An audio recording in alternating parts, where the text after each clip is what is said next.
everybody. All right, it is time for my next puzzle, and I chose this one. So that's from Corner Piece. It has got 1000 pieces, and it is called Attic Playtime. And I think it will be fun because it's quite colorful, and you've got these different scenes. So you've got the grandpa playing with the railroad. The girl is reading here. So that looks very cozy, to be honest, in the attic. So I would say we'll do it, and then we'll talk about the image after.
Alright, you guys, so that one was fun as I predicted. So it was fun to do the little fabric triangles, and yes, you could separate all the pieces quite good.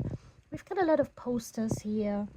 As I said, Grandpa is playing with the railroad. I guess it's Grandpa. I hope it's Grandpa, but who knows. So we've got a lot of nice things here, and of course we have got puzzles. I think I did that one. I'm pretty sure. So they are from Falcon, and why are they from? Oh, they are from Falcone. No, Falcone. Okay, we know what they mean because they are in this green box. Funny. So yes, a bike and a lot of stuff. So that's a quite nice attic, and for the kids to play there. I'd love to have that as a child. So yeah. Here we've got the little dollhouse. Quite nice. So one thing I noticed is normally Corner Piece, they do have the print on the back side, but this time there was no print. No help for me, but that was okay. Okay, you guys, if you like what you saw, you could hit the like button or consider to subscribe to my channel, and then we can see us on the next one. Thank you. Bye-bye.